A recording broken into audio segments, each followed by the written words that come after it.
Alright, hello everybody, and welcome back to another SQL through WV Schools tutorial. This is going to be the last video in this series. We're just going over basically what these check marks are, and I put the check mark. I completed these beforehand because if you don't reset your progress, it'll basically make it a little bit less smooth going from one list to another. So, without further ado, we'll start off with in. So let's see, we're at the wrong one. Use the in operator to select all records where a country is either Norway or France.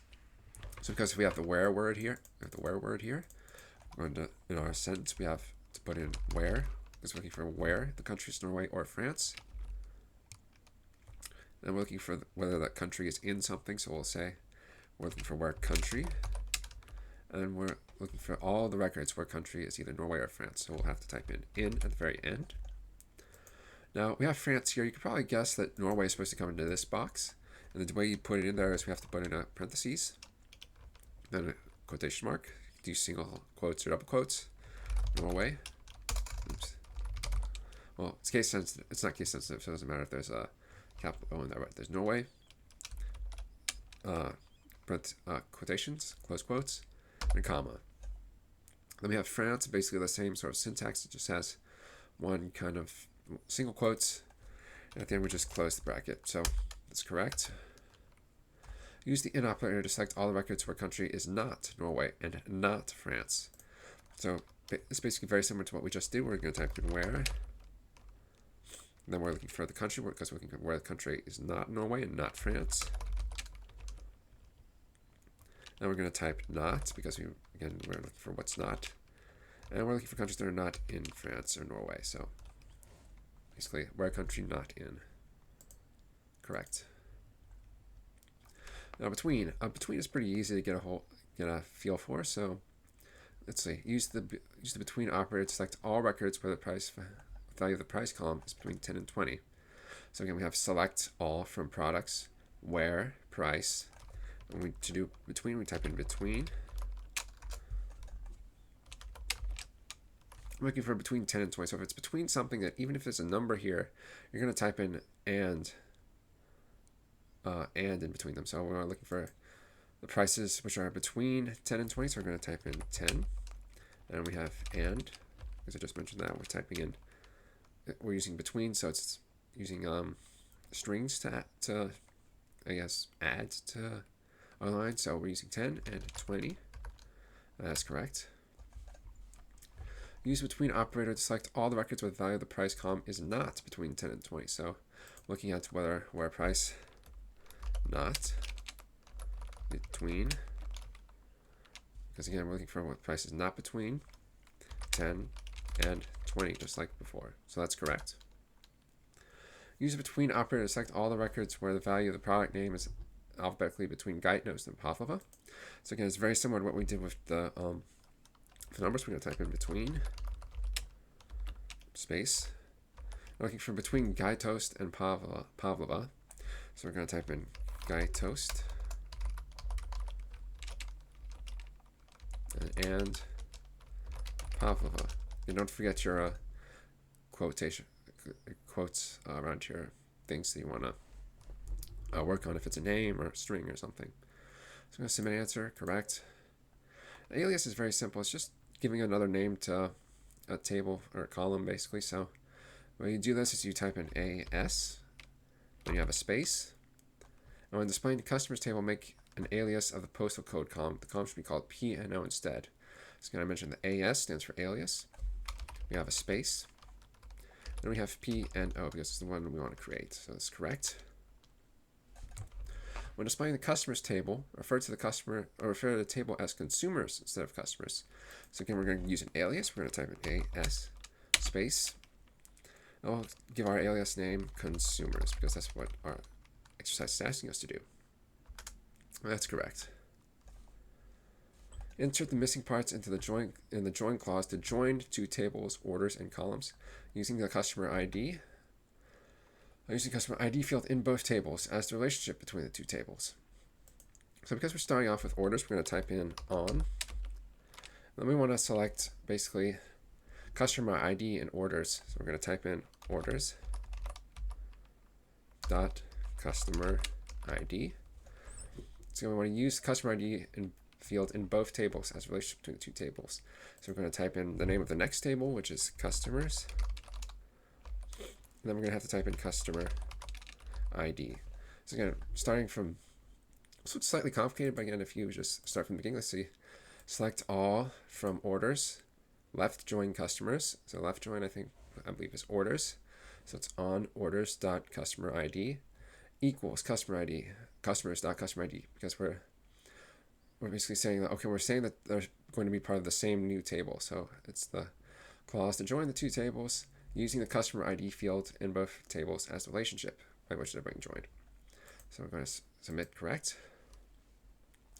Choose the correct join clause to select all records from the two tables where there's a match in both tables.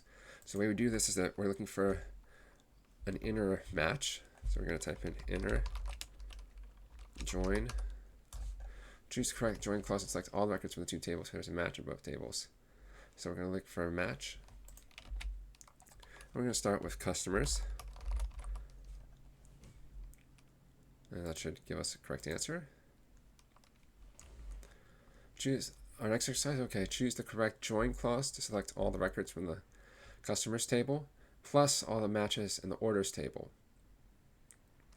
So looking for all records from customers. So we're going to well, we'll get to customers in a minute, but first of all, to do this, select all the records from the customers table. We're going to use the right join, and then this will add all the matches also in the orders table. So for example, we just put in right join and then customers, and that's correct. So list the number of customers in each country. So we're looking for the number of customers in each country. We have select blank customer ID. And to do this, we're going to type in count because we're looking for the number, country, from customers. We're going to group by, so we're going to group. We're trying to group the number of customers in each country, so that's why we're using group by. And we're going to use country because that's what we're looking for. Correct. Select the number of customers in each country, ordered by the country with the most customers first. So again, we're going to start with count from customers, group. Oops, we're going to group by country again. Because again, we have this data right here. We have select count, customer ID, comma, country from customers. We're grouping by country. I'm going to order by the most customers first. So we're going to start count. Then we're going to customer ID because we're counting the number of customers. Then we have to put in a space, and then we want it to descend basically. Starting with the most customers first. That means we're going in descending order. So we just type in DESC. That stands for descend. Select count customer ID, customer from country rather from customers.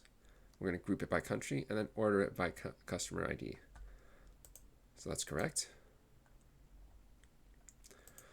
Write a SQL statement to create a new database called testdb. So to do this, it's very simple. You simply type in create database testdb.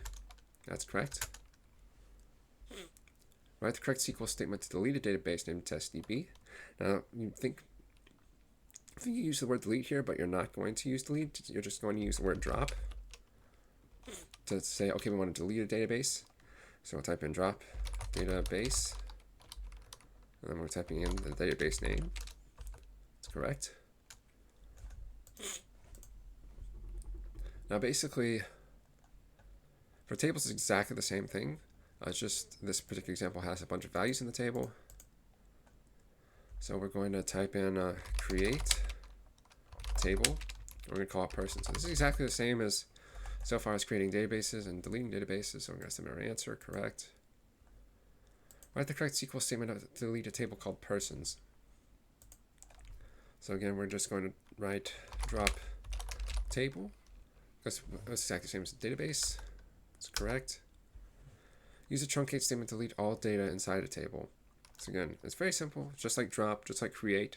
We're going to use the word truncate, and then we're going to just type out table. That's That's correct. Add a column of date type called birthday. So again, we're going to use a different thing. We're going to say we want to alter our table. We want to add a column of date to birthday. So we're going to type in add first.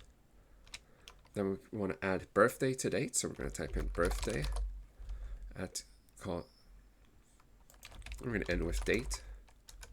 That's correct.